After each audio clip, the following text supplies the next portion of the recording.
خداوند متعال نے کیا کہا حدیث قدسی کے اندر ہے کہ پروردگار نے کہا کہ اے بندے میں نے پوری کائنات کو تیرے لیے خلق کیا ہے، پوری کائنات ہر چیز تیرے لیے، یہ سورج کی روشنیاں، یہ چاند کی روشنیاں، یہ سمندر کی لہریں، یہ بہتے ہوئے پانی، یہ درخت، یہ پھل، یہ سب کس کے لیے ہیں؟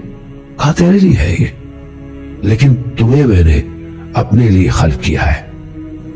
اسی کے اندر ہم لاسٹ ہیں اصل میں، ہمیں خدا نے بھیجا اس لیے ہے وَمَا خَلَقْتُ الْجِنَّ وَالْإِنسَ إِلَّا لِيَعْبُدُونِ، میں نے خلق ہی نہیں کیا جن اور انس کو مگر سوائے اپنی بندگی اور عبودیت کے لیے۔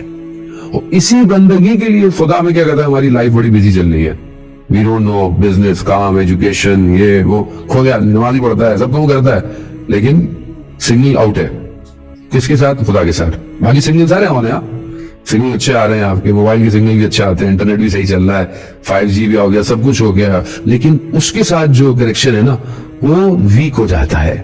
وہ کیوں ویک ہوتا ہے؟ when you give room to world، اپنے دل میں جب آپ دنیا کو جگہ دیتے ہیں نا تو خدا نہیں رہتا پھر۔